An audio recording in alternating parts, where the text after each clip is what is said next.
One more time, great evening everyone, and I welcome you all to this public speaking masterclass sponsored by Trainers Gurukul. ये हमारी छोटी सी community है जो धीरे धीरे करके बड़ी होती ही जा रही है और मैं चाहूंगी कि और ज्यादा बड़ी हो और आप जैसे लोग यहाँ पर जो आ रहे हैं हम साथ में बैठकर बहुत कुछ सीखें। जब भी आप लर्निंग एनवायरनमेंट में जुड़ते हैं तो आपकी लाइफ में पॉजिटिव चेंजेस आते ही है। That's going to happen and that's for sure. तो चलिए आज कुछ तरीके बताने वाली हूं आपको कि कैसे आप बन सकते हैं एक कंटेंट प्रो। अच्छा ट्रेनर, अच्छा स्पीकर बनने के लिए सबसे ज्यादा जिस चीज पे कमांड चाहिए वो सब लोगों को पता होता है कि हमारा कंटेंट कहाँ से लेकर आए, कंटेंट को कैसे ढूंढे, कंटेंट को कैसे स्ट्रक्चर करें, स्क्रिप्ट कैसे लिखे प्रेजेंटेशन के लिए, पीपीटीज कैसे बनाएं। तो मेन से पहली चीज क्या है कि उसके अंदर क्या क्या आपको कंटेंट डालना है कि आपकी स्क्रिप्ट भी इतनी इंटरेस्टिंग हो और आपके पीपीटीज भी इतने अच्छे बने कि आपकी ऑडियंस आपके साथ परमानेंटली कहीं ना कहीं जुड़ जाए। So who is ready to become a content pro? Please type RDY ready in the chat box, everyone.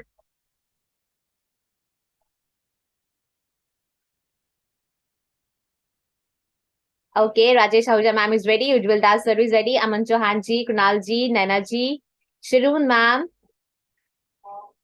Nilima ji, Biram ji, Sandeep ji, Rajesh ji, Om Shrivastava ji, Nidhi Garg ma'am, Jyoti Kundu ma'am, Salim sir, Pramod Sahu sir. Thank you so much everyone. All of you are ready, so let's move forward.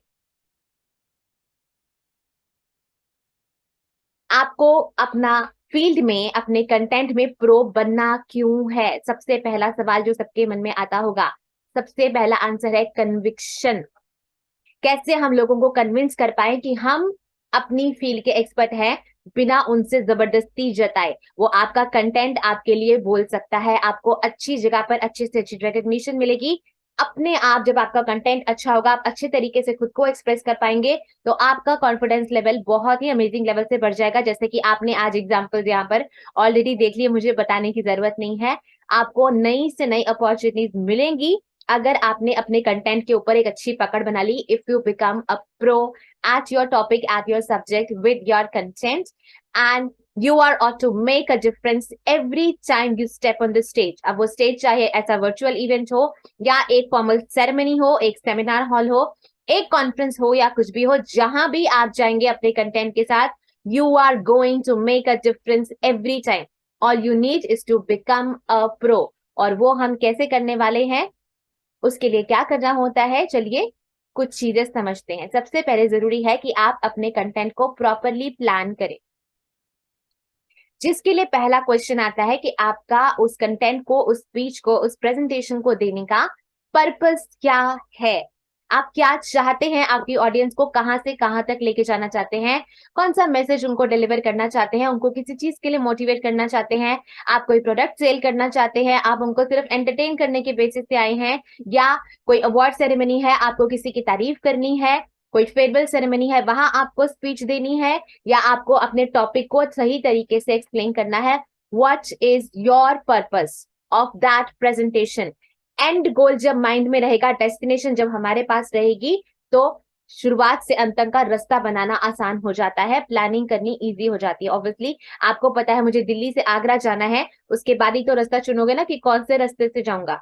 अगर मुझे यही नहीं पता कि घर से तो निकल पड़ा, जाना कहाँ है, तो कौन सा रास्ता आप चुनेंगे। इसलिए एंड गोल, एंड डेस्टिनेशन कि क्या मेरा पर्पस है, मेरी ऑडियंस को कौन से मैसेज तक मुझे पहुंचाना है, वो मेरा पर्पस मेरे माइंड में डिफाइन होना चाहिए।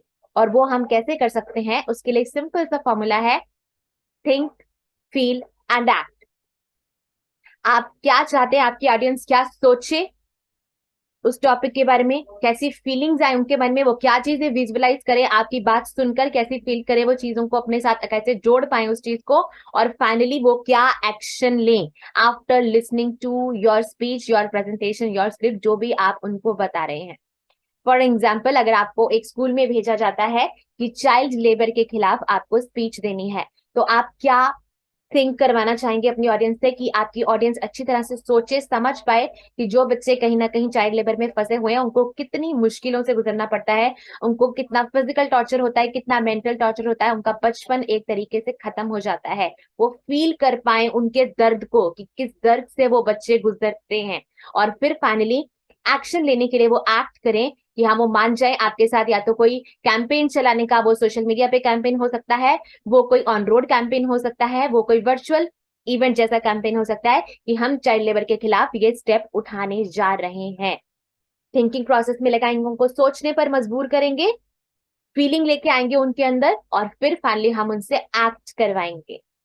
जैसे कि अगर आपको एक सेल प्रेजेंटेशन देनी है जिसमें प्रोडक्ट हो सकता है कोई मोबाइल फोन या कोई वैक्यूम क्लीनर, तो अगर वैक्यूम क्लीनर की बात करें तो क्या सोचवाना चाहेंगे हम उनसे, कि एक वैक्यूम क्लीनर उनके किस चीज के लिए काम आ सकता है।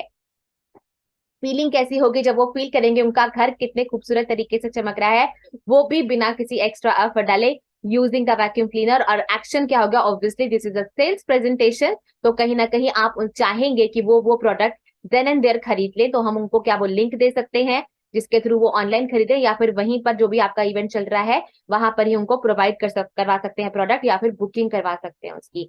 तो again, think, feel and act, इस तरीके से हम अपना पर्पस डिफाइन करते हैं।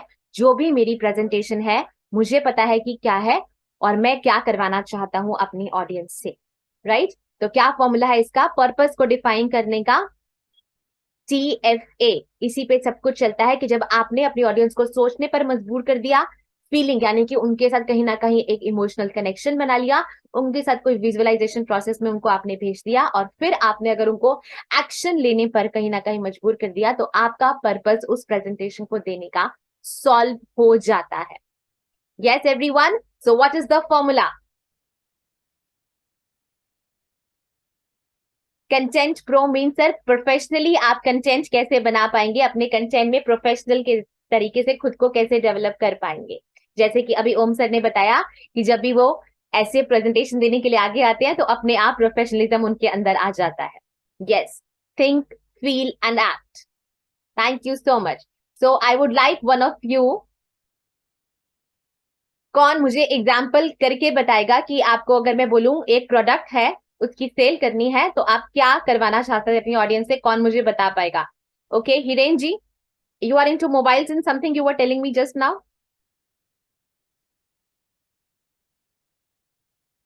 Yes, हिरेन जी आपको अनम्यूट का बटन दिया है।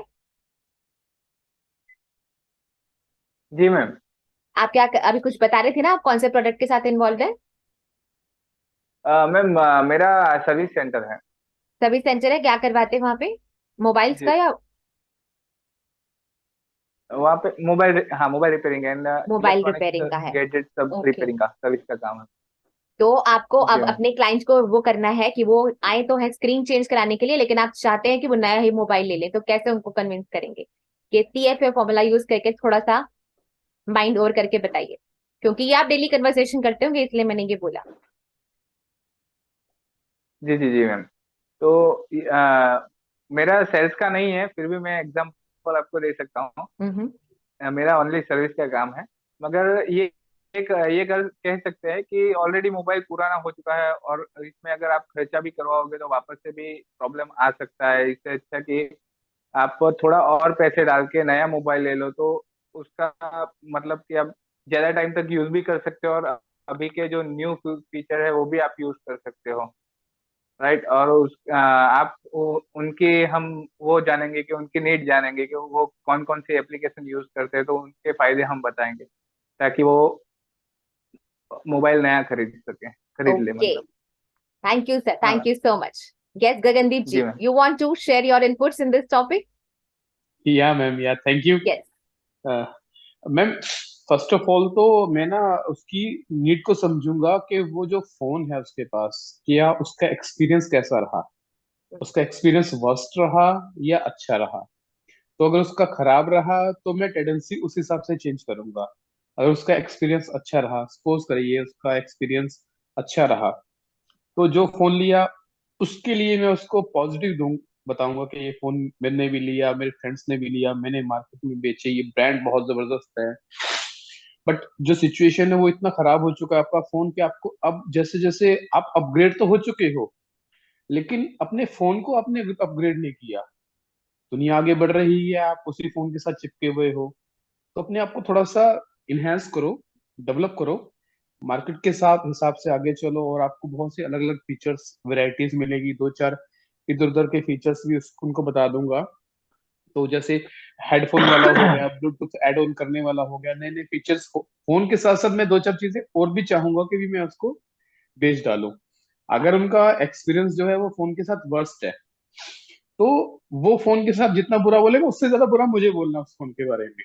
उसको यस। ऐसा फील होने लग जाए कि भाई मैं उसी के लिए बना और वो मेरे दिल के करीब है, कि वो जो मैं उसके लिए बोल रहा हूँ और उसके फायदे के लिए बोल रहा हूँ। जितने का उसका फोन है, जितने में उसने लिया, जरूरी नहीं है कि मुझे उतने ही रेट पे दिलवाना है। थोड़ा नीचे भी ले ले या थोड़ा ऊपर भी ले ले, बट वो जो उसके पास है उससे उसको कन्वर्ट करके एक नए फोन पे शिफ्ट करना है। Yes certainly, thank you sir. MPTY for Gagandeep ji, वो सही कह रहे हैं। कस्टमर की नीड को समझना है कि उसका क्या एक्सपीरियंस रहा और उसी के हिसाब से फिर आपको अपनी कहीं ना कहीं एक छोटी सी प्रेजेंटेशन उनके सामने प्रेजेंट करनी है। Thank you sir, thank you so much. Okay thank Anil you ma'am. Salvi ji. मैं भी सर्विस में हूँ यस। मैं भी वैसे तो। जी जी जी। थैंक यू सो तभी तो मच आप मैडम, रिलेट कर पाए गिव टॉपिक मी के साथ ग्रेट अच्छे से। Opportunity. Yes thank ma'am. You ma'am. Yes. सबसे पहले मैडम, जो कस्टमर आया है उसकी जो जिस चीज के लिए रिपेयर करवाने आया है हमारे पास, उसके रिलेटेड छोटी छोटी कमियां या छोटी छोटी चेंजेस या रिपेयरिंग के साथ साथ उसका खर्चा बढ़ाते चले जाओ, तो वो सोचेगा यार मेरा खर्चा इतना हो रहा है, क्यों ना मैं इस मोबाइल को चेंज करने का, उसके बाद वो सोचेगा। तो सबसे पहले क्या, जो जिस चीज के लिए वो रिपेयरिंग करवाने आए ना मैडम, उसके साथ साथ हमें क्या छोटी छोटी चीजों को, जैसे मैं क्या बाइक के उसमें था सर्विस सेंटर के अंदर, तो वहां पर मैं यही करता था कि जैसे कोई भी कस्टमर आया बाइक की सर्विस करवाने, तो मैं उनको क्या सजेशन देता था कि ये पार्ट्स आपका खराब हो चुका है, आप नेक्स्ट सर्विस पे इसको चेंज करवा लीजिए। तो वो सोचता था यार क्यों ना मैं नेक्स्ट से इसी सर्विस पे चेंज करवा लूं। ऐसे छोटे छोटे सजेशन देते जाओ तो उसके माइंड के जो थिंकिंग है वो सोचने लगेगा कि मैं क्यों ना नया मोबाइल ले लूं, क्यों ना ये अभी चेंज करवा लूं। और उसके बाद आप उसके फीचर्स को, तो बात की बात है, पहले आप उसको कन्वर्ट तो करो उसके मोबाइल के, और उसके जो रिपेयरिंग का खर्चा है उसको थोड़ी तुलना करो। उसके बाद ये बताओ कि 1-2 साल आपने यूज किया है, इसका क्या खर्चा है, इसका क्या चार्जेस। उसके बाद कॉन्फिडेंटली वो खुद कन्वर्ट हो जाएगा उसमें, बिल्कुल 99%। Yes, certainly. Thank you so much, Alan Salviji. MPTY to you too. Yes, everyone.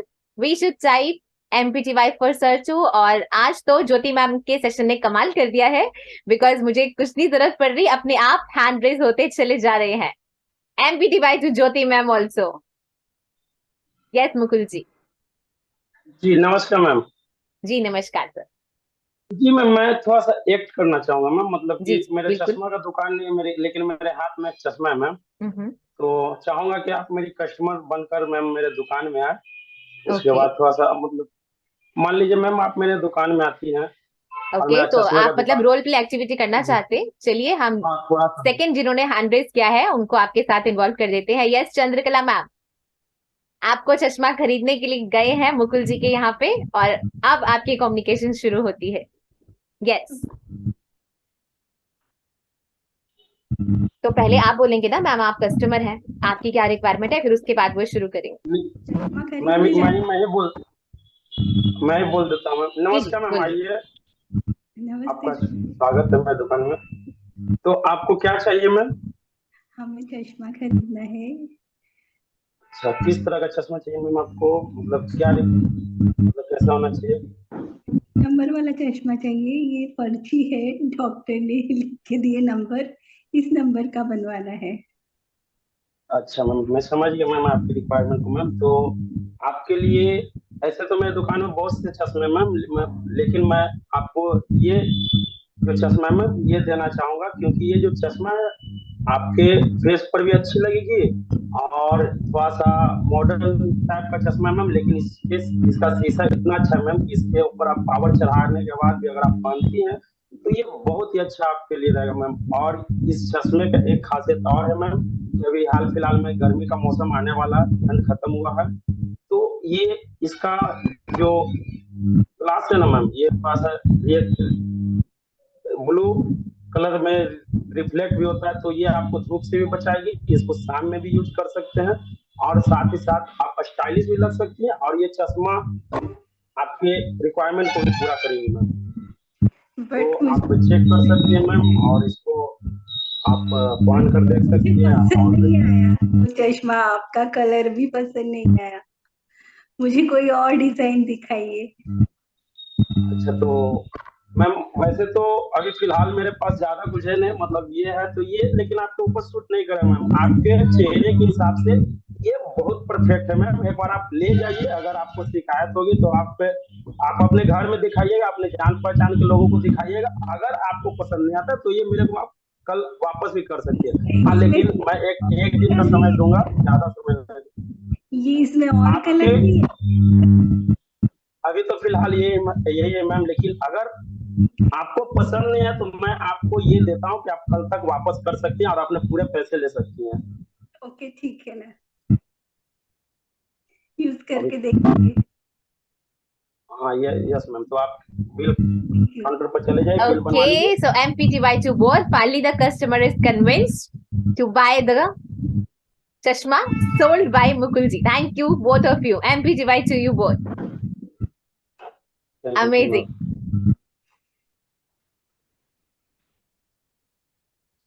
Okay, so now we have Nidhi ma'am with us. Ma'am मैं जी जी जी, आपकी 1 मिनट लगेगा ना, एक्टिविटी हो गया तो उसके बाद आपको दोबारा से लाइन करते हैं हम, डोंट वरी। थीम जी फील मैम। जी जी। मैम मैं किस बात पे करूं? आप मैम रिलेशनशिप कोच हैं। अब आपको तो यही करना है कि हस्बैंड वाइफ आ चुके हैं आपके पास ओके जबरदस्त झगड़ा करते हुए कि आज तो हम डिवोर्स लेके ही मानेंगे, अब तो कुछ हो नहीं सकता है हमारे बीच में। अब ओके आपको दोनों को कन्विंस कैसे करना है? ओके। मेरा नाम निधि करके, मैं एक रिलेशनशिप कोच हूँ। तो आप लोग मेरे पास आए हैं, तो आप लोग पहले मुझे बताइए कि आपकी प्रॉब्लम क्या है, आप क्यों आपस में झगड़ते हैं।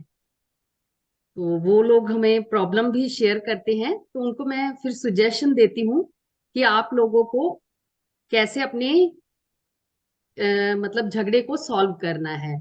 तो उनके झगड़े को सॉल्व करते हुए मैं उनको पूछती हूँ, एक कहानी के थ्रू ही पूछती हूँ कि आप मुझे उनकी वाइफ को, मान लीजिए मैंने बुलाया अपने वहां पर, उसको बोला कि पहले आप मुझे ये बताओ कि आप 50 लोगों के नाम लिखो जिनको आप बहुत प्यार करते हो।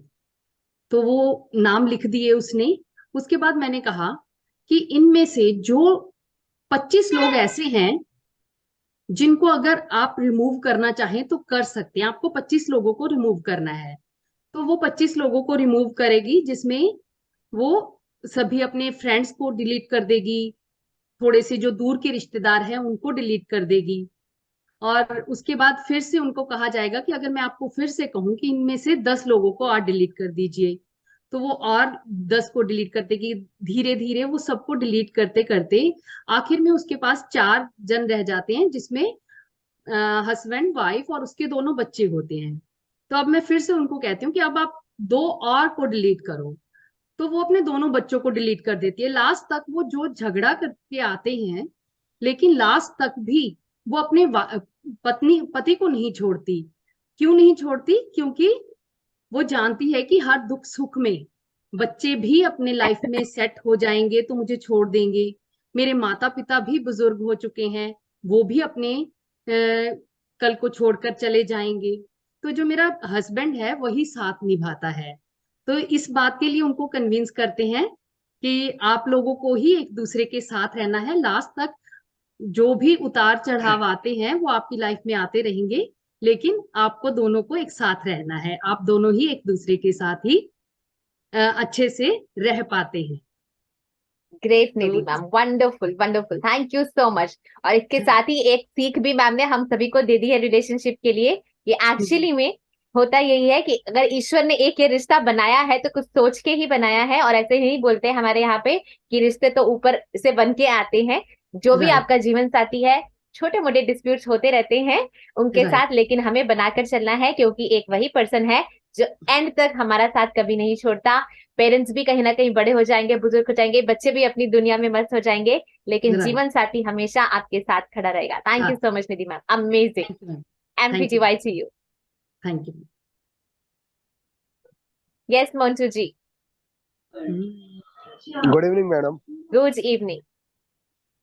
मैम मेरा सब्जेक्ट है फ्रीडम फाइनेंशियल कोच।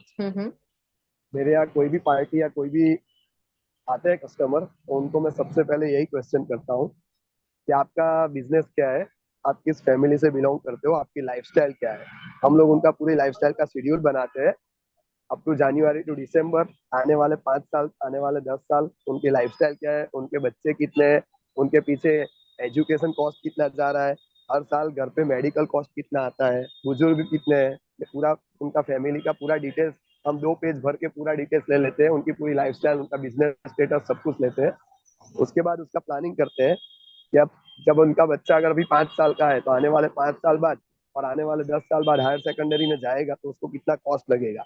उस कॉस्ट के हिसाब से उसे पूरा हर एक प्लान समझाते हैं कि इस प्लान से आप चलोगे तो आपके आने वाली जिंदगी में आपको आपकी कमाई से भी एक्स्ट्रा कमाई, आपकी कमाई हुई पैसे से हो सकता है। वो पूरा उसको माइंडसेट कर देते हैं, उसका पूरा माइंडसेट करते हैं, उसका लाइफ एकदम रिलैक्सेशन से उसका लाइफ जाता है। सबसे पहले मेडिक्लेम दिला देते हैं कि जिसके चलते आने वाली कोई भी बीमारी, जैसे अभी कोरोना की महामारी गई है 2 साल पहले, ऐसी कोई भी महामारी अगर आती है तो उनको फैमिली बैकअप में एक मेडिक्लेम बहुत बढ़िया हिसाब से उनका फैमिली को प्रोटेक्ट करेगा और पूरा उनका फाइनेंशियली मैनेज करके उनको विथ हैप्पीली हम लोग भेजते हैं। और हर 2 महीने बाद उनके कॉन्टेक्ट में जाते हैं, उनको पूछते हैं कि आपकी लाइफ किस हिसाब से चल रही है, बढ़िया चल रही है ना। कस्टमर हैप्पी, अपना धंधा हैप्पी, अपना बिजनेस हैप्पी। और हम सब भी हैप्पी बिकॉज आपने जो प्रेजेंटेशन दिया वो भी बहुत वंडरफुल था। Thank you so much MPTY to you Mantu ji, you are Thank doing you, madam. Amazing work in your field. Thank you madam. Yes Chandrakala ma'am, अब आप बताइए आप क्या शेयर करना चाहते हैं। Just a second, I will give you the unmute button.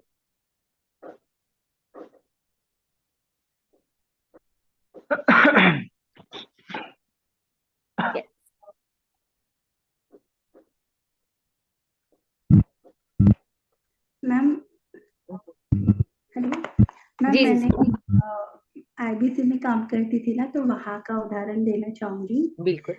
जैसे कोई कस्टमर आता है तो हम उसको थिंकिंग करवाते हैं कि अगर आपको आपके वर्क के साथ या आपके बिजनेस के साथ एक्स्ट्रा अगर कुछ मतलब थोड़ा सा समय देके या आपके मुताबिक समय देके आप कुछ एक्स्ट्रा काम करो, तो वो हम उनको मतलब सोचने थिंक करने में करवाते थे, फिर फील करवाते थे कि अगर आपके इनकम के अलावा आपको एक्स्ट्रा इनकम मिलेगा, एक्स्ट्रा इनकम सोर्स मिलेगा, तो आपके जो भी लाइबिलिटीज है, सेविंग्स है, उसमें आपको फायदा होगा, आपके बच्चों के लिए, आपकी फैमिली के लिए, और भी ज्यादा आप उनको खुशियां दे पाओगे पैसों से।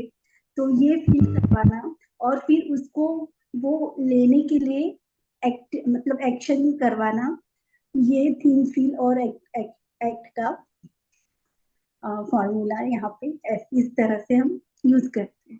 सुपर्ब चंद्रकला मैम, बहुत शॉर्ट स्पैन में आपने अच्छे से समझाया। Thank you so much.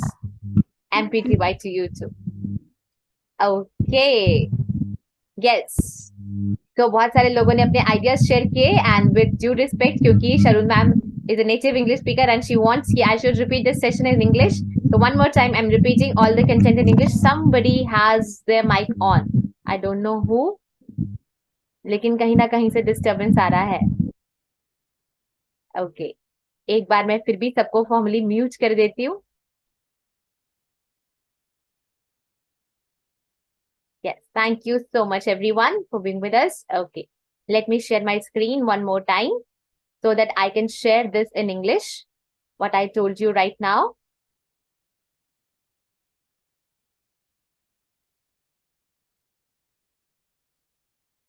Yes.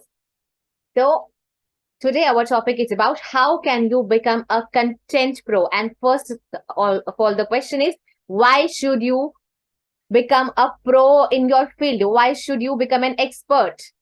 The first answer is conviction. You want to convince people to buy your product, or you see you as an expert in your field. So you have to do all the things professionally with proper think over.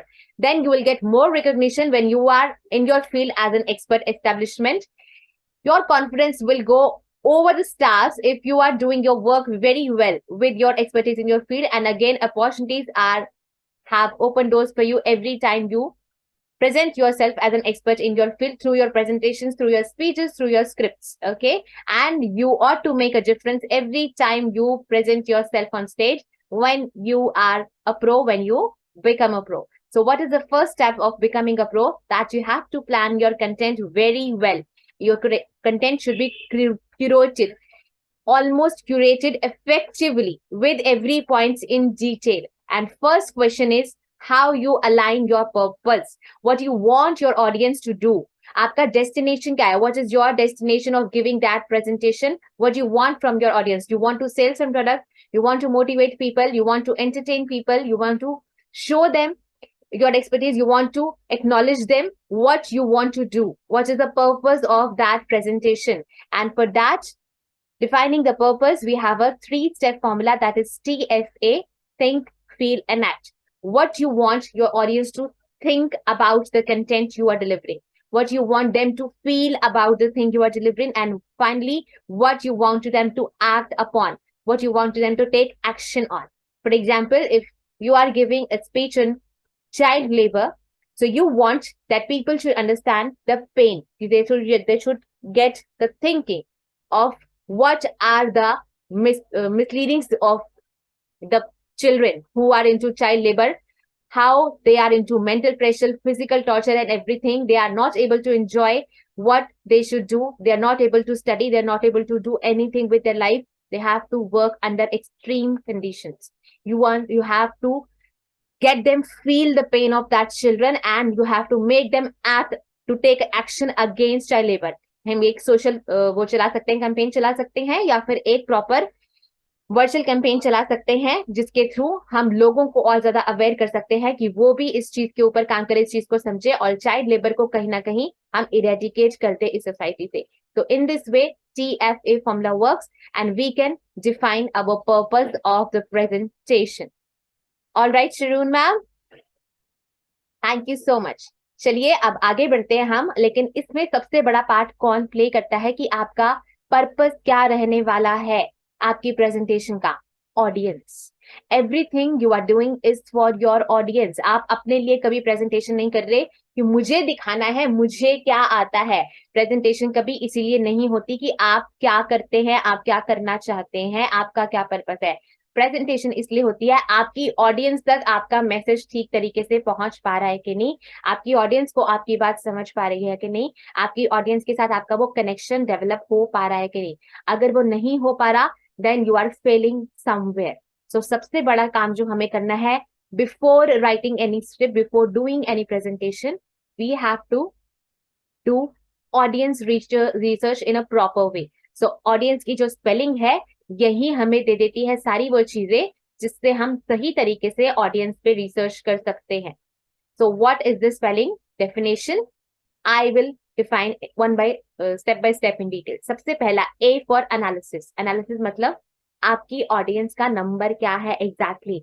आपको 5 लोगों के सामने presentation देनी है, 50 लोगों के सामने देनी है, 500 लोगों के सामने देनी है, कितने लोगों के सामने मुझे प्रेजेंटेशन देनी है, एनालिसिस क्या है, नंबर क्या है. क्योंकि उसी तरह से डिफाइन करेंगे कि आप कैसे एग्जांपल्स पुट करेंगे, आप कैसे विजुअल्स यूज करेंगे, आप कैसी बॉडी लैंग्वेज यूज करेंगे, आपके कंटेंट में कौन सी ऐसी स्पेशल चीजें आएंगी जो ज्यादा लोगों तक अपना मैसेज पहुंचा पाए. राइट, आप उन लोगों को पहले से जानते हैं, आप किसी नई जगह अननोन ऑडियंस के सामने दे रहे हैं. कौन है आपकी ऑडियंस, उसका एनालिसिस समझना बहुत जरूरी है. Number 2 thing is U for understanding. आपकी ऑडियंस का अंडरस्टैंडिंग लेवल क्या है? क्या वो स्कूल स्टूडेंट्स है जिनको आप इंस्पायर करने के लिए या मोटिवेट करने के लिए जा रहे हैं, या वो कॉर्पोरेट प्रोफेशनल्स है जिनको आप प्रॉपर तरीके से ट्रेनिंग देने के लिए जा रहे हैं? अगर हमें दोनों के सामने सेम कंटेंट भी डिलीवर करना हो तो क्या वो सेम रहेगा?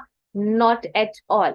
जो स्कूल स्टूडेंट्स का अंडरस्टैंडिंग लेवल होता है वो कॉर्पोरेट प्रोफेशनल्स का नहीं होता. कॉर्पोरेट प्रोफेशनल्स की अलग ही लैंग्वेज होती है, अलग ही एग्जाम्पल्स होते हैं, अलग ही चीजें होती हैं जो हम उनके सामने प्रेजेंट करते हैं. तो आपकी ऑडियंस का अंडरस्टैंडिंग लेवल क्या है, उनके लेवल पर उतरकर ही हमें प्रेजेंटेशन तैयार करनी है. जो प्रेजेंटेशन हम कॉर्पोरेट में प्रेजेंट करते हैं उसको स्कूल के बच्चों के सामने नहीं दे सकते. जो स्कूल के बच्चों के सामने एग्जाम्पल्स पुट कर सकते हैं वो हम कॉर्पोरेट में नहीं दे सकते हैं. Alright, understanding level of audience is the most important thing. Then is demographic. Demographics में क्या क्या चीजें आती हैं? कौन से एज ग्रुप को आप बात करने के लिए जा रहे हैं, उनके जेंडर क्या है, क्या वहां सिर्फ लेडीज है, क्या वहां सिर्फ जेंट्स है, क्या वहां पे मिक्स जेंडर के लोग हैं, आपका एरिया क्या है, लोकेलिटी क्या है, क्या आप अपने शहर में प्रेजेंटेशन दे रहे हैं, तो हम लोकल एग्जांपल्स यूज कर सकते हैं, किसी लोकल लीडर का या किसी लोकल पर्सन का रेफरेंस दे सकते हैं जिनको सभी लोग जानते होंगे, किसी लोकल जगह के बारे में बात कर सकते हैं ताकि लोग उसके बारे में इमेजिन करें कि अच्छा हम भी वहां गए थे, तो कहीं ना कहीं आपके साथ एक कनेक्शन बना लेंगे।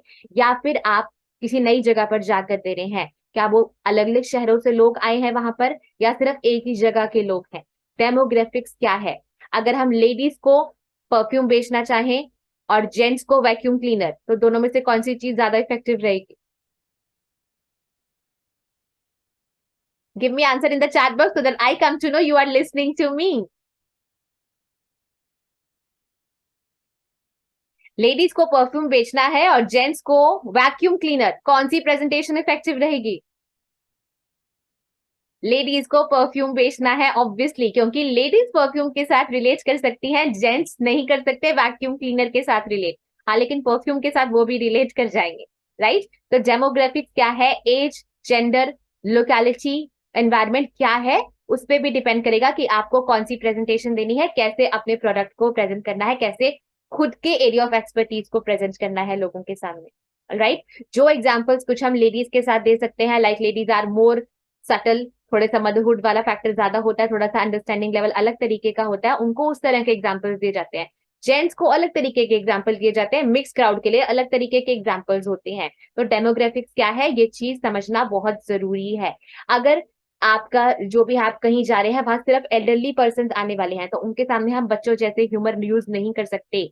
उनके साथ अगर कोई गाना भी आपको एग्जाम्पल की तरह यूज करना है तो उनके जमाने का करना पड़ेगा, आज के जमाने का ट्रेंडिंग सॉन्ग नहीं यूज कर सकते, alright. Understanding demographics is very important. Then again arises the question of interest.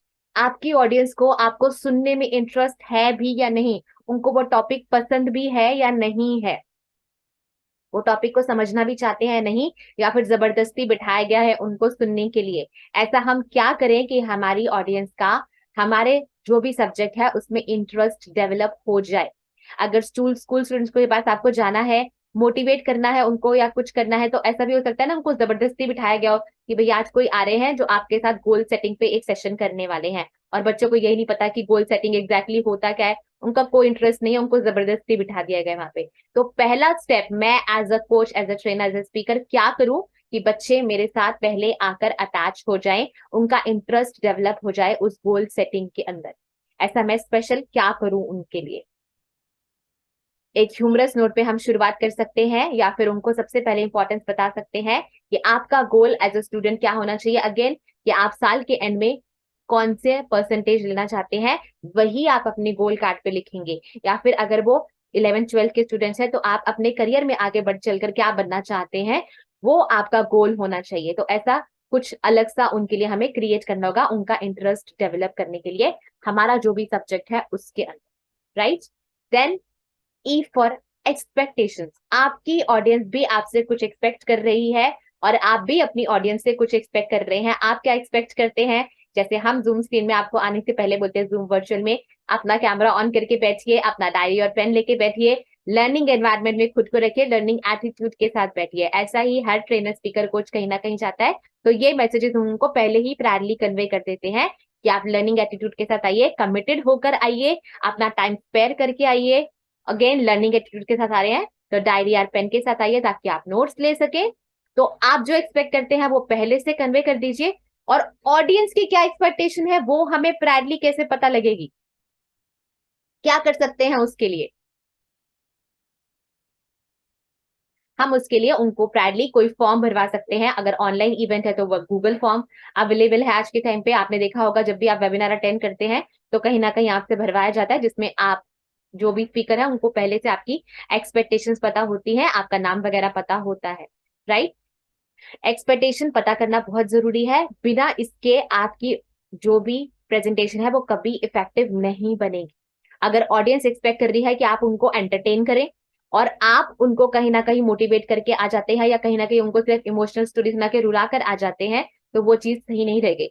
जैसे कि एक मूवी का अगर एग्जांपल दूं कि आपने कहीं से सुना कि एक बहुत रोमांटिक मूवी जो है वो रिलीज हुई है, बहुत अच्छे रिव्यूज आपने सुने उसके, और आपने उसके ऑनलाइन टिकट बुक भी किए कर लिए और शो देखने के लिए पहुंच गए, लेकिन वहां जाकर पता लगा कि वो तो एक्शन थ्रिलर थी। आप अपने स्पाउस को अच्छे से रेडी करके ले गए थे कि आज तो रोमांटिक इवनिंग हम साथ में बिताएंगे, और उनको तो एक्शन थ्रिलर पसंद नहीं आई और आपकी पूरी की पूरी रोमांटिक इवनिंग जो है खराब हो गई। तो एक्सपेक्टेशन क्या थी और रिजल्ट क्या आया वो बिल्कुल अलग हो सकता है कभी, इसीलिए प्रायरली ऑडियंस के बारे में रिसर्च करना, उनकी एक्सपेक्टेशन को समझना और अपनी एक्सपेक्टेशंस उन तक कन्वे करना बहुत ही जरूरी है, right. Then comes the need. आपको अगर लगता है कि आपकी ऑडियंस को आपकी जो भी टॉपिक है उसकी नीड कहीं ना कहीं नहीं है, तो वो नीड हमें कहीं ना कहीं अराइज करनी पड़ती है। जैसे financial freedom is the need of the time, public speaking skill is the need of the time. लेकिन अगर बात करें कि आज के जमाने में हर एक के घर में वैक्यूम क्लीनर हो, ऐसा कोई जरूरी तो नहीं है ना, specially in our Indian houses. यहाँ पे कारपेटेड हाउसेज नहीं होते, अभी तक हम झाड़ू पोछा कंसेप्ट पे ही ज्यादा काम करते हैं, तो यहाँ पे मॉप ज्यादा काम करेगा, वैक्यूम क्लीनर नहीं करेगा। तो नीड क्या है ऑडियंस की, उसके हिसाब से भी हम तैयार करते हैं अपनी प्रेजेंटेशन को। फिर बात आती है कस्टमाइजेशन की।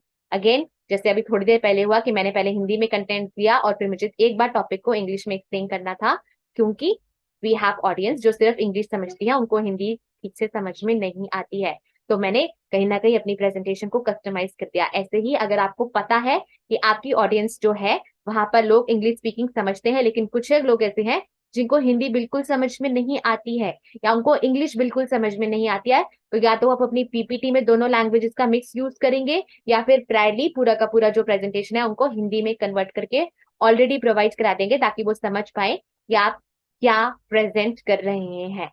Alright, customisation is also very important. जो भी ऑडियंस है, हर एक पर्सन की नीड को समझते हुए हर एक पर्सन के लिए हमें कस्टमाइज सोल्यूशन प्रोवाइड करना है। Public speaking is not for one person, it is for each and everyone sitting in your session. Even if there are more than 1,000 persons, every one of them can relate with the content. ऐसा आपको तैयार करना होता है अपने presentation को। And the most important thing is environment. आप कौन सी एनवायरमेंट में जाकर प्रेजेंटेशन दे रहे हैं, क्या वो एक वर्चुअल मीटिंग है, क्या वो एक छोटा सेमिनार रूम है, क्या वो एक क्लास रूम है, क्या वो एक बड़ा कॉन्फ्रेंस हॉल है, या फिर वो एक बहुत बड़ा स्टेडियम है। उसी के हिसाब से ही डिसाइड होगा आप कौन से एग्जाम्पल्स यूज करेंगे, आप कौन से ऑडियो विजुअल एड्स यूज करेंगे, आपकी खुद की पिच कैसी होगी, आपकी खुद की बॉडी लैंग्वेज कितनी एलैबोरेटिव होगी और आप कितनी देर का स्पीच बोलेंगे। हमेशा एनवायरनमेंट को समझकर ही हमें सब कुछ तैयार करना है, और कभी भी ऐसा नहीं करना कि स्पीच देनी है उससे जस्ट 2 मिनट पहले आप वेन्यू पर पहुंचे और सीधा जाकर स्टेज पे आपने स्पीच शुरू कर दी। आप अगर एनवायरनमेंट के साथ कंफर्टेबल नहीं होंगे, कभी भी आपकी प्रेजेंटेशन अच्छी नहीं रहेगी।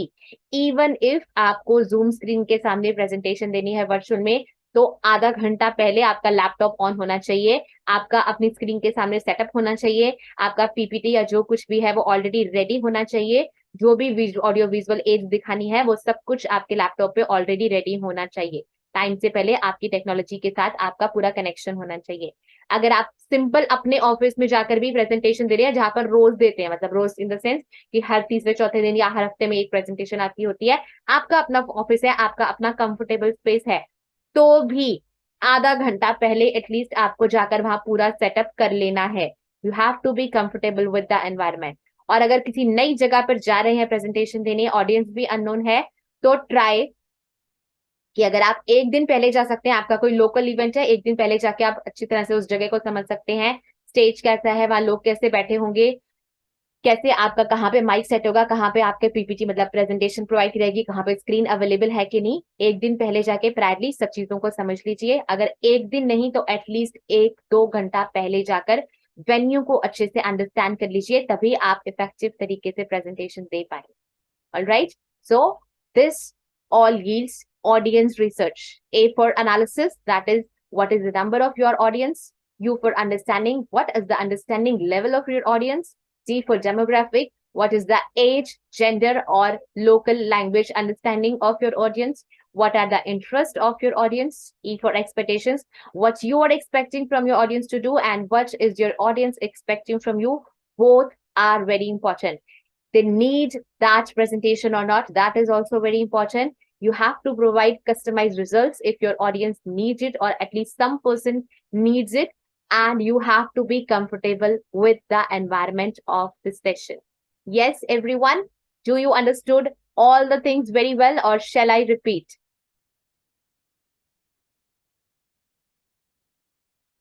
Okay, इतनी शांति?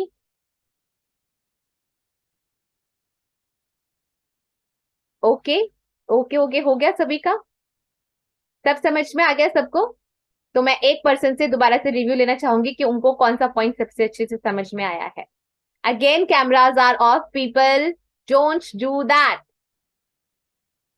This is a live session. Live trainings का मतलब ही तभी बनता है जब आप जो है कैमरा ऑन करके बैठते हैं सामने से. Thank you so much. Okay, so I will take a review from the person I have not given chance, अभी तक जिनको नहीं दिया है. Yes, Shakir ji, it's your turn to explain. आपको कौन सा पॉइंट सबसे अच्छे से समझ में आया, वो एक पॉइंट एक्सप्लेन करेंगे आप सभी के लिए. Hello, good evening everyone. Good evening. हाँ, सबसे अच्छा पॉइंट मेरे को इंटरेस्ट लगा मैडम, क्योंकि तो ऑडियंस में इंटरेस्ट पैदा नहीं होगा वो आपको सुनेंगे नहीं, और Right. जहाँ इंटरेस्ट खत्म हो जाता है लोग आपको सुनना बंद कर देते हैं. तो लोगों में क्यूरियोसिटी जगाना बहुत ज्यादा जरूरी है, और आपकी क्यूरियोसिटी जगने से सेंस ऑफ ह्यूमर मैटर करता है, क्योंकि जितनी ज्यादा इंटरेस्ट आपके टॉपिक में रहेगा या आपकी एनर्जी रहेगी उतना ही लोग आपको सुनना पसंद करेंगे. तो आपको इंटरेस्ट बना के रखना है शुरू से लेके एंड तक. Yes, certainly. Thank you so much.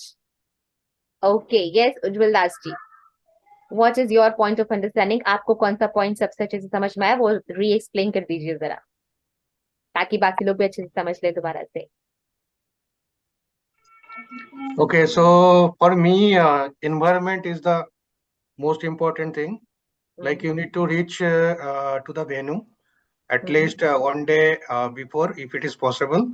If it is not possible, at least to reach before 1 or 2 hours, so that you can be very comfortable with the environment. If it is a stage performance, then how the sitting arrangement would be, whether it would be a classroom arrangement or it will be like other kind of arrangement. So you need to check, and you need to be very comfortable before, because if you go to the venue or reach to the venue with 10 minutes before, then maybe your presentation will not be good, because you will not feel the environment, and where is the mic, and where is the stage, and how long it is, how the movement will be done, how the people will sit around. So Yes. you need to be very comfortable with the environment. Yes, thank you so much. और ये point इसलिए भी important है because your mind will be relax कि ये मेरी अपनी जगह है, यहाँ मैं आराम से प्रेजेंटेशन दे सकता हूँ, यहाँ कुछ भी ऐसा नहीं है जो मेरे लिए अननोन है. इसीलिए भी ये पॉइंट कवर करना बहुत जरूरी है, to be comfortable with the environment. Thank you Ujjwal Das sir. Welcome. Okay, yes Viram Tudu ji, what do you understand? एक पॉइंट एक्सप्लेन करेंगे आप भी.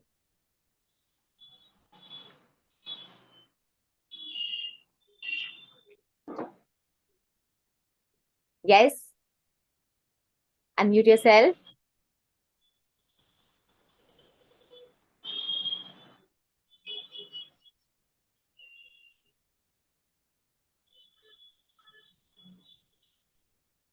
ओके, आप कर पा रहे हैं सर खुद को अनम्यूट? चलिए, we move to Sharun ma'am. Yes, Chandrakala ma'am and Mukul sir. Okay, Anup Kishore sir ने अपना हैंड रेज किया है. First will give chance to him. Yes, Anup Kishore ji. Good evening sir. Yeah, good evening, ma'am. Welcome, everybody. सबसे जो मुझे अच्छा पॉइंट लगा वो है अंडरस्टैंडिंग.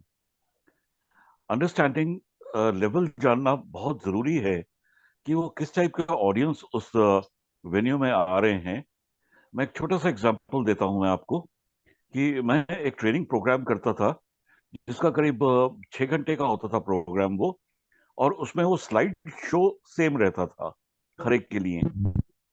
लेकिन क्या होता था कि मेरे पास लेवल अलग अलग आते थे. कोई सीओ लेवल का होता था, कोई मिड लेवल का होता, और कई बार तो 4th लेवल एम्प्लॉयज भी आते थे लेकिन जो मैं उनके हिसाब से उनको बात किया करता था कि उनके लेवल की जो उनको समझ आ सके।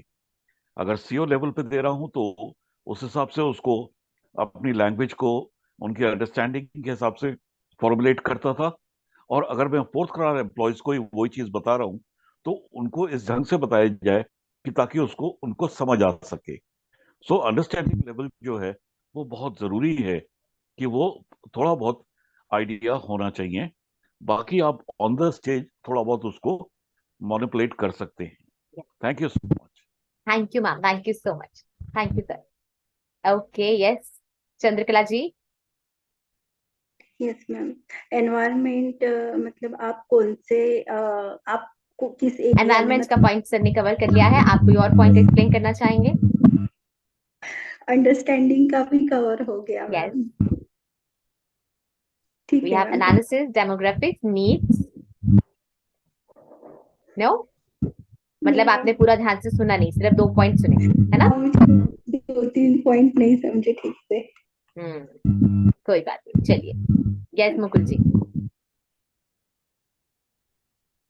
जी मैम, मैं नीड के बारे में बताना चाहूंगा जी कि अगर ऑडियंस की नीड को समझ जाते हैं और उसके नीड के हिसाब से बात करते हैं तो ऑडियंस उस सेमिनार या वेबिनार से बहुत अच्छे से रिलेट कर सकता है। क्योंकि जहाँ पर लोगों की जरूरत पूरा होती है वहां पर थोड़ा सा अगर इंटरेस्ट कम भी है तो लोग उस पर ध्यान देते हैं, और इन्वायरमेंट अगर थोड़ा सा इधर उधर भी हो जाए लेकिन अगर जहाँ जरूरत पूरा हो सकता है वहाँ लोग कुछ भी करने के लिए तैयार होते हैं। तो मेरे हिसाब से नीड भी एक बहुत जरूरी चीज है ना, समझ में। यस, नीड बहुत जरूरी चीज है। ऑडियंस का नीड है कि नहीं, और अगर नहीं है तो हम ऐसा क्या करें, ऐसा कौन सा पॉइंट पुट करें कि वो नीड उनके अंदर डेवलप हो जाए, कि उनका इंटरेस्ट बन जाए आपकी प्रेजेंटेशन के अंदर। Thank you so much Mukul sir. Yes Pramod sir, good evening. Good evening all. जैसे almost all points are important, और इससे सबसे इम्पोर्टेंट मुझे ऐसा लगा कि I think out of all that which is not touched is that expectations. So expectations, generally I do a exercise as a expectation mapping. I just try to map the expectations. जैसे लोगों का क्या expectations, need based training होना चाहिए, and तो need based से पहले so if the audience का जो compositions है वो तो पहले जानना जरूरी है। एंड उसके साथ साथ यदि हम एक शॉर्ट असाइनमेंट्स लेते हैं या आप लोगों को बोलते हैं कि take 2 minutes and write down two important expectations from this training. Yes. So then we ask people to share, then consolidated the common points, and उसमें ये भी देखते हैं कि ये ट्रेनिंग का स्कोप क्या है, क्या हम सभी एक्सपेक्टेशन को मैच कर पा रहे हैं या कुछ छूट जाता है। सो मुझे लगता है कि यदि हम एक्सपेक्टेशंस के हिसाब से मूव करेंगे and make it clear from the beginning, अपने आप से भी क्लियर होंगे और कम्युनिकेट भी करेंगे मतलब जिसे आज आपका जो टॉपिक है how to become a professional speaker, as a speaker, as a pro. So उस तरह से यदि हम लोग क्लैरिटी ला पाएंगे so all both the audience and the speaker will be in the same play, तो आगे जाके हमें बहुत हेल्प करे। तो जस्ट मैं वही शेयर करना चाहता हूँ। Thank you so much Pramod ji. Yes, again you explained it very well. Expectation mapping is important, कि हम पहले से जान ले कि ऑडियंस हमसे क्या एक्सपेक्ट कर रही है, और कहीं ना कहीं उसको यूज करते हुए हम मॉडिफाई भी कर सकते हैं जो भी आपने तैयार किया। अगर आपकी एक्सपेक्टेशन मतलब आप उनकी एक्सपेक्टेशन पूरी नहीं कर पा रहे अपनी प्रेजेंटेशन के थ्रू, तो कहीं ना कहीं हमें मॉडिफाई भी करना पड़ सकता है। Thank you sir, thank you so much. Yes Anil Salvi ji. Yes madam, दोनों पॉइंट मैंने सोचे थे, नीड और वो एक्सपेक्टेशन सर ने क्लियर कर दिया, कोई बात नहीं। मैं डेमोग्राफिक्स के बारे में बताना चाहूंगा कि जो जनसंख्या के रूप में जो बैठे हुए उसी के ऊपर है मैडम। जो जितने age, gender and locality. Yes Mohit ji, you can just raise your hand. Yes Anil Salvi sir, आप बोलिए। यस मैम, डेमोग्राफिक से जो है जैसे ऑडियंस जो बैठे हैं तो हमें उनकी चारों तरफ अपने को देखना है कि कहाँ पॉजिटिवली इन्वायरमेंट है, कहाँ हमारा रिस्पॉन्स आ रहा है। सारा फोकस हमको ऑडियंस की तरफ रखना है। उसके अलावा एक अपने आप को खुद को भी पॉजिटिवली रखना है कि हम जो कह रहे हैं वो बिल्कुल पॉजिटिवली है, क्योंकि ऑडियंस तो लापरवाह होते हैं, बहुत ही ऐसे मस्तीखोर भी आते हैं, बहुत से ऐसे भी आते हैं, चले जाते हैं, कोई दिक्कत नहीं। बाकी अपन अपने आप को कितना पॉजिटिवली फील करा पा रहे हैं वो सबसे मेन इम्पोर्टेंट रहता है। उसके अकॉर्डिंग ही हमारा जो ध्यान है, कंसंट्रेशन है, वो ऑडियंस के ऊपर रहता है। Thank you madam, short thank way you में सो बताया। Much sir, amazingly explain, thank you so much. जो आपकी थैंक यू। समझ में आया आपने अच्छे से समझा दिया। यस मोहित जी।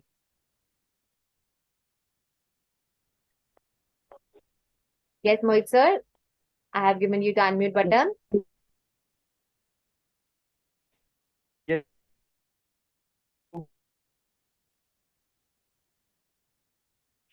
मैं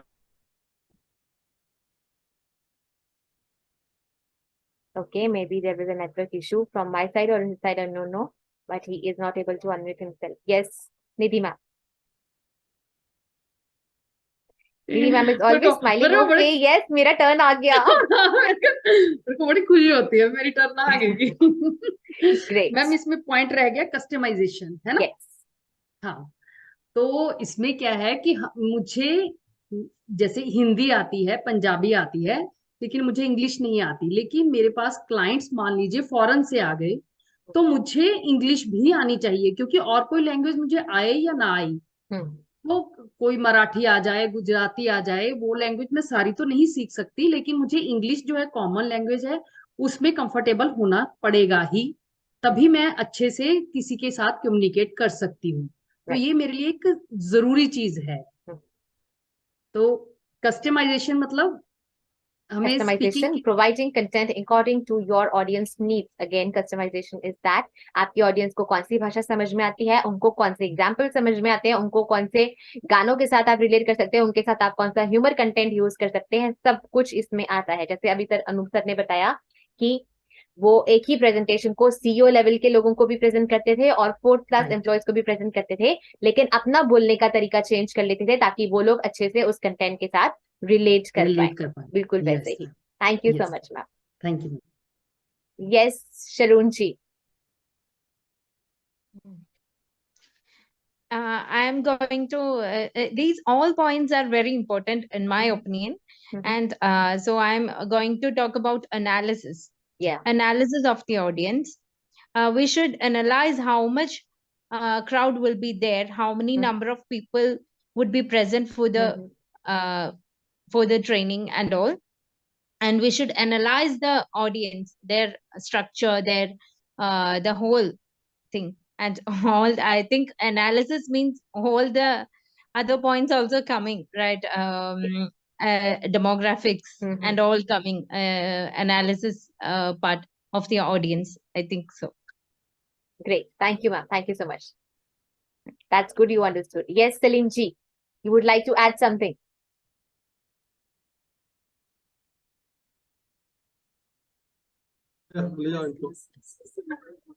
Hello. Yes, good evening, sir. Good evening. हमारे पास जो है ना प्लान जो है, प्लान ऑफ कंटेंट, उसमें पॉइंट नंबर 1 है पर्पस और पॉइंट नंबर 2 है ऑडियंस रिसर्च। और पर्पस में हमको सबसे पहले थिंक करना चाहिए, फिर फील करना चाहिए, फिर ऐड करना चाहिए। और ऑडियंस का जो है उसमें audience conviction, recognition, confidence and opportunities and audience research, ये देखना चाहिए। ये देखने के बाद थिंक, फील और एक्ट करें तो TFA, तो हम है तो पूरा अच्छा है तो वो कर सकते हैं। बाकी के ये जो 8 पॉइंट्स है ऑडियंस रिसर्च के, ये सब बता दिए हैं तमाम लोग। जी जी सर, फिर भी आपको कौन सा बेस्ट लगा आप एक एक्सप्लेन कर सकते हैं, नो प्रॉब्लम, रिवीजन हो जाएगा। मेरा जो सबसे अच्छा लगा है वो demographics. Demographics is very important, क्योंकि हमको मालूम होना चाहिए कि हमारी ऑडियंस कौन है, उनका एरिया कौन सा है, कौन सी लैंग्वेज बोलते हैं, और फिर उनका जेंडर क्या है, उसमें एम्प्लॉयज कितने हैं, स्टूडेंट्स कितने हैं। ये डेमोग्राफिक्स जब अगर मालूम हो गया तो हम उसके लिहाज से हम उसको एडजस्ट कर सकते हैं स्पीच को अपनी, जो भी है। Right sir, thank you so much, thank you so much. Yes Amit Mishra sir, आप कुछ ऐड करना चाहेंगे? Very good evening ma'am. Very good evening. Yes sir, आवाज आ रही है ना मैम? जी जी।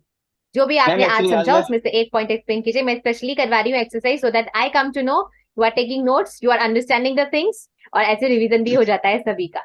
जी यस मैम, तो बात सही है, बट आज एक्चुअली मैं बहुत देर में आ पाया हूँ, बहुत ट्रैफिक में था, तो जी टॉपिक जी, ही नहीं समझ पाया अभी तक कि चल क्या रहा है। चलिए कोई बात नहीं। Yes ma'am. It's okay. Yes Anup Kishore sir, you want to add some more points? Yes, नहीं Pratik ma'am, ji, wait, I'm just going to announce. Just 2 minutes more. शरण मैम बहुत अच्छा बोलती हैं, जी जी। काफी स्माइलिंग रहता है, काफी अच्छा है, लेकिन प्लीज कभी भी पार्टिसिपेंट्स को क्राउड मत बोलिए। ओके। मतलब कि जब आप जाते हैं और वहां अगर आपने किसी को क्राउड और पार्टिसिपेंट्स में बहुत फर्क होता है। प्लीज किसी को क्राउड मत बोलिए वहां पर।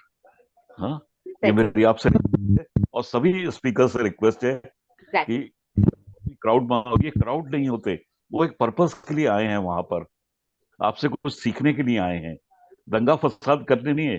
क्राउड सिर्फ दंगा फसाद करने के लिए होता है, सीखने के लिए नहीं होता है। That is the only.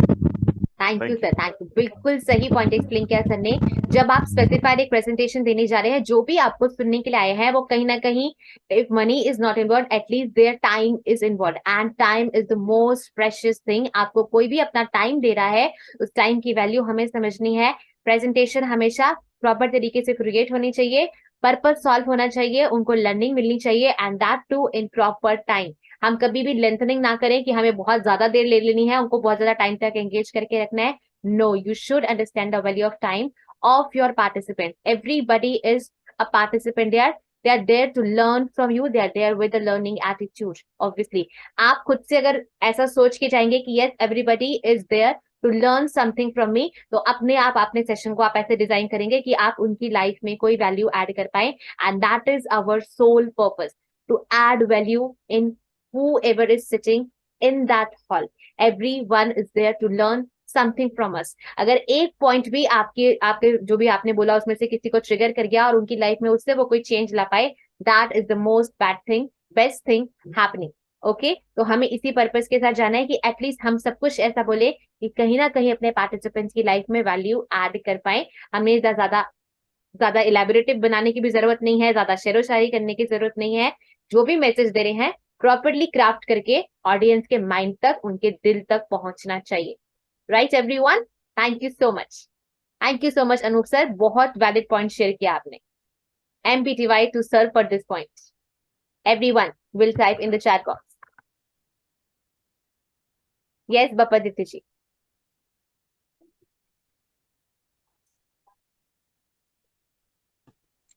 Thank you ma'am, thank you everyone.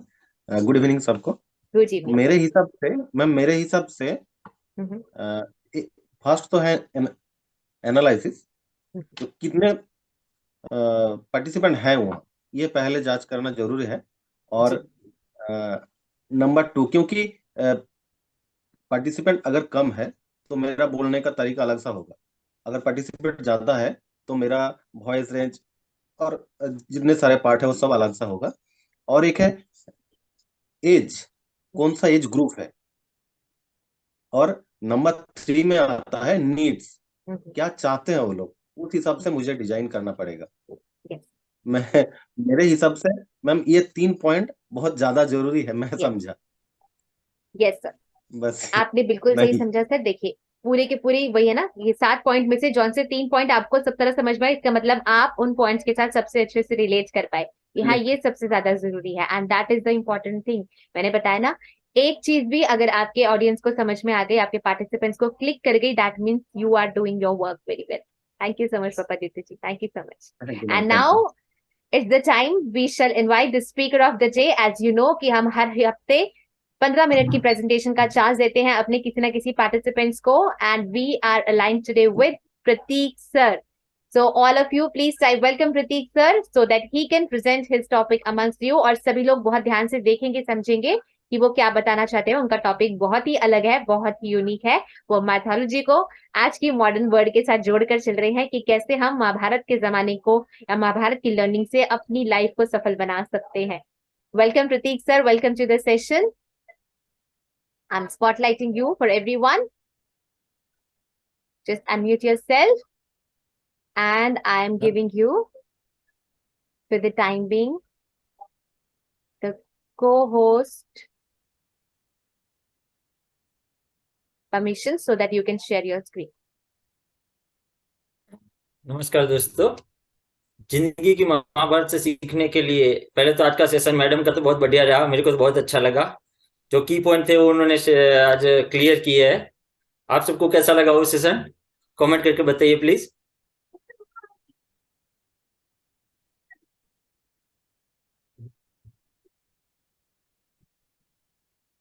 हाँ ग्रेट। अभी ये जो सेशन है उसको थोड़ा और ज्यादा ग्रेट बनाने के लिए मेरे को मौका मिला है। मैं ट्राई करूंगा कि आप सब उसको और ज्यादा अच्छा तरीके से समझे और सुने। आपके जीवन में भी बहुत इंपॉर्टेंट थिंग्स है, इसके लिए वजह से मैं यही बोल रहा हूँ। अभी मैं अपनी स्क्रीन शेयर करने जा रहा हूँ।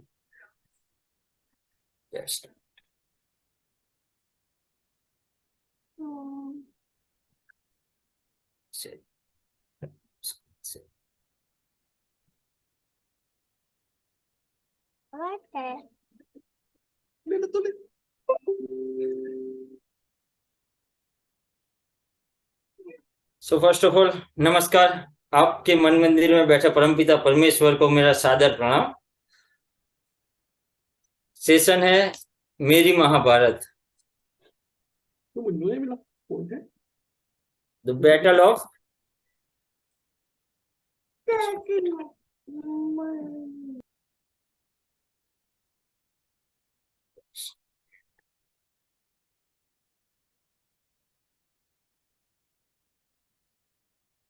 स्क्रीन दिख रही है मैम?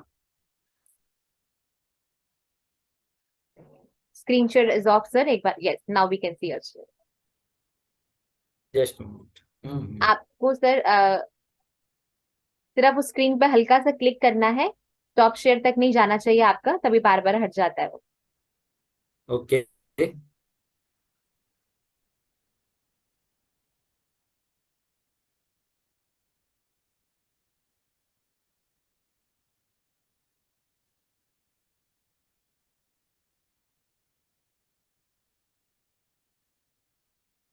मेरी Mahabharat, battle of life, psychology behind the Mahabharat, ये है मेरा topic.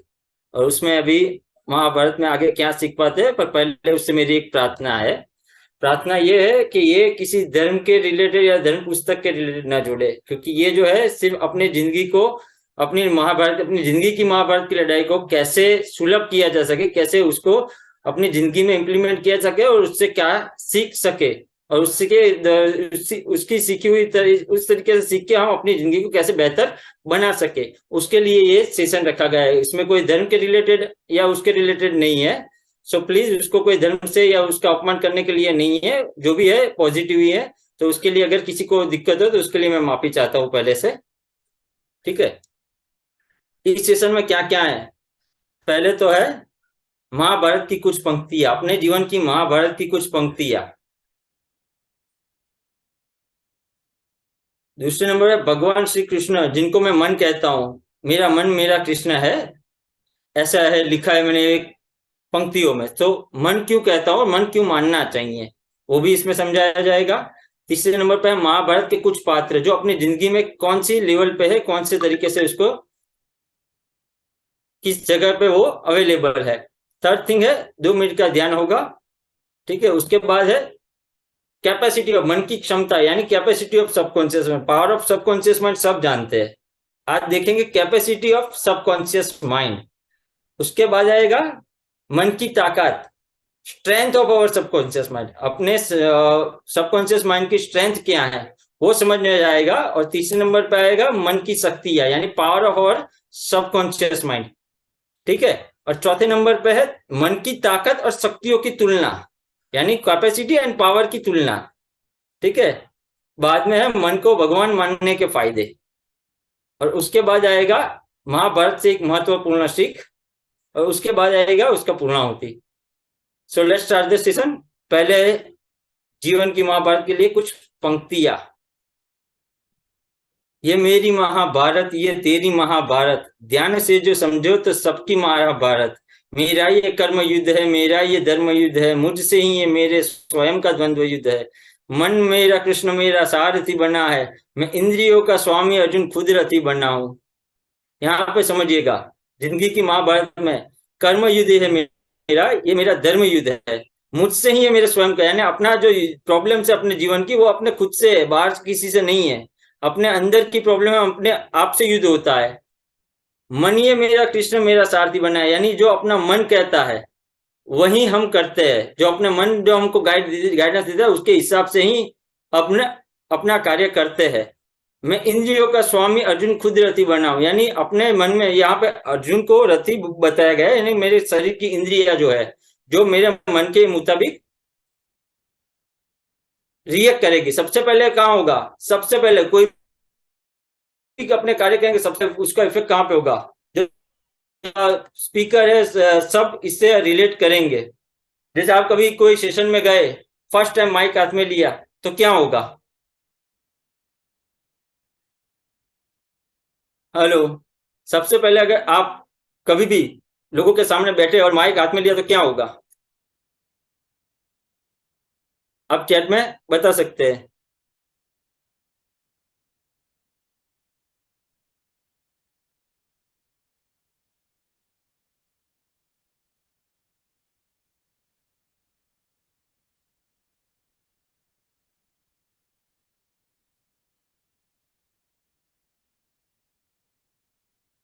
Hello, Can you read the chat box, sir? Fear, anxiety, hesitation, सभी लोग टाइप कर रहे हैं। ओके, हाँ, तो सब फियर एंग्जाइटी पर सबसे पहले अगर मैं अपना खुद का एक एक्सप्लेनेशन बताना चाहता हूँ। जब मैंने सबसे पहले माइक हाथ में लिया तो मेरे पांचों सेंसेस ने काम करना बंद कर दिया था। हाथ पांव कांपने लगे थे, ठीक है। दूसरे नंबर पे शरीर पूरा सुन्न हो गया था, आंखों के सामने अंधेरा छा गया था, दिमाग काम करना, क्या बोलना है क्या नहीं, सब कुछ बंद हो गया था। यानी ये पूरे जो पांच सेंसेस है वो काम करना बंद हो जाएंगे। जब अर्जुन जी युद्ध करने के लिए महाभारत में आए थे तब ये हुआ था उनके साथ। वो पूरा हार गए थे, उन्होंने हथियार रख दिए थे, ठीक है। तो उसके हिसाब से अपने पूरे, यानी जो मन कहता है, कृष्ण भगवान को जो कहता है वो अर्जुन पूरा कार्य करते हैं। यानी कृष्ण भगवान को मैंने रथी बनाया, अर्जुन को, कृष्ण भगवान को सारथी बनाया, अर्जुन को रथी बनाया। जो अपने जीवन में यही होता है उसकी वजह से। तीसरे उसके बाद है 100 कठिनाई मेरे सामने, मेरे ही 100 कौरव बंधु। यानी अपने जीवन में अभी 100 कठिनाई है। किसी को फैमिली प्रॉब्लम है, किसी को पर्सनल प्रॉब्लम है, किसी को ऑफिस में प्रॉब्लम है, किसी को फाइनेंस प्रॉब्लम है, ऐसे सबके जीवन में प्रॉब्लम है। पर उसमें सबसे बड़ी प्रॉब्लम क्या है?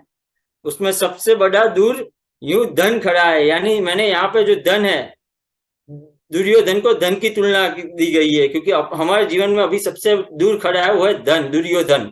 नाम को समझिएगा। उसके साथ कौन सा होता है? दुशासन, यानी अपने सुपीरियर जो होते हैं। आप समझ सकते हो, जो जॉब करता है या कोई भी उनको सुपीरियर, वो दुशासन जैसा लगेगा। कुछ भी काम करो, या फैमिली में भी कोई हो सकता है, ठीक है। और उसके बाद है उसके साथ कोई षड्यंत्रकारी, यानी जब अपना इंक्रीमेंट आएगा तो कोई षड्यंत्रकारी शकुनी भी होगा। उसको पता चलेगा कि ये षड्यंत्रकारी शकुनी उसकी पोस्ट को कैसे रुका सके या कुछ भी कर सके। तो ये सब उसमें दिखता है।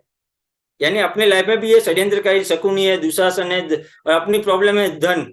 उसके बाद है उसकी सेना का नायक भीष्म ही है, देखो। यानी अपना ये जो भीष्म है यहाँ पे, वो मैं आगे बताऊंगा कि भीष्म को क्या मैंने तुलना दी गई है। उसकी सेना का नायक, यानी हमारी जिंदगी में जो सबसे बड़ा प्रॉब्लम है, जो हम जिसके सामने हमें सबसे ज्यादा युद्ध करना पड़ता है, वो है भीष्म। मेरी कठिनाई भी देखो, यानी इंद्रियों की कठिनाई क्या है? भीष्म से युद्ध है, ठीक है। और मेरी सेना में देखो नपुंसक शिखंडी खड़ा है। जैसे महाभारत में नपुंसक शिखंडी खड़ा होता है, फिर भी तय निश्चित मेरी ही जय है। ये मेरी महाभारत, ये तेरी महाभारत, ध्यान से जो समझो तो सबकी महाभारत। अभी कुछ आगे समझते हैं। यह है क्यों मैं भगवान कृष्ण को मन कहता हूं। देखिए, समझने वाली बात है। भगवान कृष्ण को क्यों मन कहना चाहिए? पहले, सबसे पहले भगवान कृष्ण ने गीता में कहा है कि शरीर में मैं आत्मा हूं, यानी अपने मन में आत्मा है। भगवान आत्मा के रूप में बसते हैं। दूसरे नंबर पे मन के पास वो शक्तियां है जो श्री कृष्ण भगवान के पास है। जो जिस तरह से मन चंचल है, वैसे श्री कृष्ण भगवान का कैरेक्टर समझो तो वो भी चंचल है। जैसे मन युद्ध के जीतना जानता है, जिंदगी की महाभारत जीतना जानते हैं, कोई भी महाभारत हो मन जानता है कैसे जीता है। कृष्ण भगवान भी जानते थे कि ये महाभारत कैसे जीती जाती है, ठीक है। उसके बाद कहा जाता है कि मन मंदिर में भगवान रहते हैं, है ना कि गीत, मेरे मन मंदिर में तू भगवान रहे। तीसरे नंबर पे उनकी सारी लीलाएं, उनके जो भी शब्द हमें समझाने के लिए है, वो सारे अपने मन से बात करते हुए महसूस करने वाले होते हैं। जो भी आप अपने मन से बात करते हो, अभी आप भगवान के पास जाओ, प्रार्थना करो, ठीक है, तो भगवान से जैसे ही प्रार्थना करोगे अपना अंदर से ही कुछ जवाब आएगा। यानी वो जवाब कौन देता है, वो प्रेरणा कौन देता है, वो मन देता है। मन कहाँ पे? आत्मा का घर है। मन मंदिर जो है आत्मा का घर है। जैसे शिव मंदिर है, शिवालय है, तो शिव जी का घर है, वैसे अपने मन में आत्मा रहती है, वो भगवान कृष्ण के हिसाब से है, ठीक है। अभी कुछ पात्र समझते हैं अपनी जिंदगी में, ये पात्र समझना बहुत जरूरी है। पहले नंबर पे है कृष्ण भगवान, यानी अपना चिंतन मन, अपनी आत्मा, अपनी आंतरिक शक्ति। दूसरे नंबर पे है अर्जुन, यानी अपनी इंद्रिया, सेंसिस। आप एक चीज मार्क करोगे। तीसरे नंबर पे है भीम, ये चीज समझ लेना। भीम जैसे भगवान श्री कृष्ण ने गीता कही थी, किसको कही थी? अर्जुन जी को। अर्जुन ने किसके साथ युद्ध किया था? अर्जुन ने कितने कौरव मारे? एक भी कौरव अर्जुन ने नहीं मारे। 100 के 100 कौरव मारे हैं भीम ने। यानी इंद्रियों को सिर्फ मन से एक गाइडेंस ही मिला था, पर शरीर उसके ऊपर रिएक्ट किया, और शरीर ने सारे के सारे 100 के 100 कौरवों को शरीर ने मारा था, ठीक है।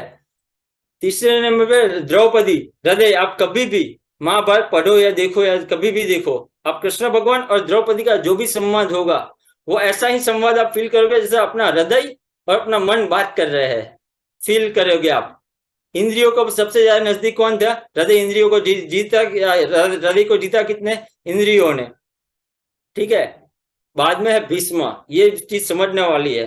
भीष्म ईगो, यानी अगर हमें जिंदगी की महाभारत अगर जीतनी है, ठीक है, तो अपने ईगो को, सबसे बड़ा युद्ध अपने ईगो से होता है।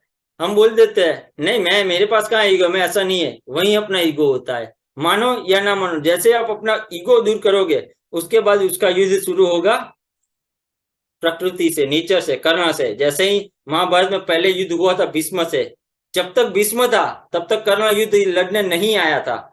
जब भीष्म सैया पे गए, बाण की सैया पे गए, तब कर्ण आए थे युद्ध करने के लिए। यानी पहले अर्जुन लड़े थे, यानी इंद्रिया सबसे पहले लड़ी थी ईगो के सामने। कैसे लड़ी थी? शिखंडी का रूप ले, शिखंडी को साथ में, शिखंडी को ढाल बना के। जैसे अपने जीवन में होता है, कभी कभार अपने पर्सनल प्रॉब्लम होते हैं, उसकी वजह से कभी पेमेंट नहीं होता, तो हम क्या करते हैं? कभी फोन नहीं उठाते किसी का, किसी से बात नहीं करते, यानी छुप जाते हैं किसी से। जैसे हम अपने ईगो की वजह से जो प्रॉब्लम हुई है, उसकी वजह से हम छुप जाते हैं शिखंडी के पीछे, अपनी नपुंसकता के पीछे, उसको ढाल बना के आगे बढ़ते हैं। उसके बाद है दुर्योधन। हाँ, ये चीज समझना, दुर्योधन बहुत इंपॉर्टेंट है। दुर्योधन धन का प्रतीक बोला गया है, ठीक है। मैं इसको साबित भी करूंगा क्यों उसको बनी, क्योंकि उसको हमेशा ईगो किस चीज का था, उसको हमेशा किस चीज की वो थी कि मेरे पास हस्तिनापुर है, मेरे पास ये है, हस्तिनापुर की सेना मेरी है। जब गुरु दक्षिणा देने की बात आई, तब भी बोला था कि मैं हस्तिनापुर की सेना को लेकर युद्ध करने जाऊंगा द्रुपद से। तो ये जो है धन का प्रतीक है, धनी व्यक्ति, इसका कभी भी अपमान नहीं करना चाहिए। दूसरे नंबर पर दुशासन, अपने जीवन के सारे सुपीरियर, जो मैंने अपनी बोली में बोला कि ये जो है दुशासन, ये ऐसे लोग होते हैं जो अपना काम आगे बढ़ते हैं ना, उसको रोक सकते हैं। यानी जब अपने सुपीरियर होते हैं, वो जैसे इंक्रीमेंट का टाइम आया या फिर कोई अपने से छोटी सी भी गलती होगी, तो रिएक्ट इतना बड़ा करेंगे कि अपने को ऐसा लगेगा कि साला ऊपर का पूरा शासन दुशासन पर सेम सबके लिए होता है, उनके ऊपर भी दुशासन खड़ा ही होता है, ठीक है। समय के अनुसार बाद में कुछ पात्रों का वर्णन आएगा, अगर महाभारत को पूरी की जाएगी तब नेक्स्ट सेशन में। अभी हम 2 मिनट का मेडिटेशन करेंगे। सबसे पहले सब अपनी आंखें बंद कर लीजिए 2 मिनट के लिए, ज्यादा नहीं, सिर्फ 2 मिनट के लिए सब अपनी आंखें बंद कर दीजिए, और मैं जो बोलूं उसके ऊपर सोचिए और ये चीज समझिए। सबसे पहले एक गहरी सांस लीजिए और धीरे से उसको छोड़िए। उसको फिर वापस गहरी सांस लीजिए, वापस धीरे से उसको छोड़िए। सांस पूरे अपने मन की तरफ, ऊंचाई की तरफ ले जाइए और फिर अपने मन के साथ बात कीजिए। 2 मिनट के लिए अपने मन को समझ लीजिए, हे मन, तू मेरा कृष्ण है, तेरे पास वो सारी शक्तियां है जो मेरे मन में है। तू मेरे मन मंदिर में बसा है, तू मेरा सब कुछ, मेरे जीवन का नियंता तू ही है। और अब भगवान श्री कृष्ण को बोलिए कि मैं जो कुछ भी कर रहा हूँ, जो कुछ भी कह रहा हूँ, जो कुछ भी समझ रहा हूँ, सिर्फ आपकी ही दी हुई शक्ति, उसी की वजह से मैं सुन सकता हूँ, समझ सकता हूँ और पा सकता हूँ। आप हम सदा मेरे साथ मेरे मन मंदिर में विराजमान रहे और मुझे सब अच्छी तरीके से गाइड कीजिए और मेरे जिंदगी की महाभारत को जीतने के लिए सदैव मेरे साथ रहिए। ठीक है, अभी धीरे धीरे अपनी सांसें छोड़िए, धीरे धीरे अपनी सांसें लीजिए, धीरे धीरे छोड़िए। अभी आप अपने मन की गहरी अवस्था से बाहर आ जाते हैं। ठीक है, छोड़िए, गहरी सांस लीजिए, छोड़िए, धीरे से अपने मन की शक्ति, मन की गहरी अवस्था से बाहर आ जाइए, आ जाइए, आ जाइए। ठीक है, चलो अब कुछ आगे बढ़ते हैं। ये है मन की क्षमता, कैपेसिटी ऑफ माइंड। पावर तब होता है जब माइंड में कैपेसिटी हो, स्ट्रेंथ हो। तो पहले कैपेसिटी को समझते हैं। हमारे मन बिल्कुल इस तरीके से है, देखिए इमेज को समझिएगा। 3 इमेज है, तीनों इमेज को समझना है। ये है पहली इमेज, कैपेसिटी ऑफ माइंड। अपने माइंड में जो कैपेसिटी है, पूरा ब्रह्मांड है अपने मगज में। भगवान श्री कृष्ण इसको नियंता है। अपने शरीर को भी पिंड ब्रह्मांड बोला जाता है, ये चीज को भी समझिए, शास्त्रों में लिखा हुआ है, अपने पूरे शरीर को पिंड ब्रह्मांड बोला जाता है। और ये अपने माइंड की ये कैपेसिटी है, अपने माइंड में पूरा ब्रह्मांड बसा है। जो चाहिए वो हम अपने ब्रह्मांड से पा सकते हैं। ठीक है, ये है कैपेसिटी, अपने माइंड की कैपेसिटी ये है। दूसरे नंबर पे है ताकत, स्ट्रेंथ। जिंदगी में जो कुछ भी प्रॉब्लम्स है, दुखों का पहाड़ बोलते हैं ना अपनी भाषा में, दुखों का पहाड़ है मेरी जिंदगी। फाइनेंशियल प्रॉब्लम है, पर्सनल प्रॉब्लम है, ऑफिस में प्रॉब्लम्स है, सेल्स का टारगेट नहीं हुआ है, ये नहीं हुआ है, वो नहीं हुआ है, जो भी प्रॉब्लम है, उसकी स्ट्रेंथ क्या है? अपने माइंड के लिए वो सारी दुखों का पहाड़ है, उसकी स्ट्रेंथ क्या है मालूम है? ये है भगवान की लास्ट उंगली, जो बोलते हैं ना पुनी उंगली, उसके नाखून के ऊपर ये पूरा दुखों का पहाड़ है। इसकी स्ट्रेंथ ये है, ये सिर्फ नाखून के ऊपर है कि पूरा दुखों का पहाड़ एक नाखून के ऊपर है। अपनी जिंदगी में अपने पास और भी स्ट्रेंथ है, अपना मन इतना मजबूत है, इतना पावरफुल है। ठीक है, तो ये जिंदगी के जो कुछ भी प्रॉब्लम है ना, वो अपने माइंड के लिए इतना सा है, इतना वजन है पूरा जिंदगी का बोझ। जिस दिन ये चीज समझ लोगे ना, उस दिन आपकी जिंदगी में कोई प्रॉब्लम ही नहीं बचेगा। ठीक है, प्रॉब्लम आएगा, चलो उतना ही तो है, छोड़ दो, आगे बढ़ते हैं। तो यही है, दूसरे नंबर पे है capacity, power of mind. Power of अपने सबकॉन्शियस माइंड का पावर भी तो जानना है। तो ये है पावर ऑफ माइंड, पूरा ब्रह्मांड। महाभारत के युद्ध में बैठ के इंद्र को गीता सुनाने के टाइम जो भगवान ने दिखाया है, वो है अपने जीवन की कैपेसिटी, अपने जीवन का पावर।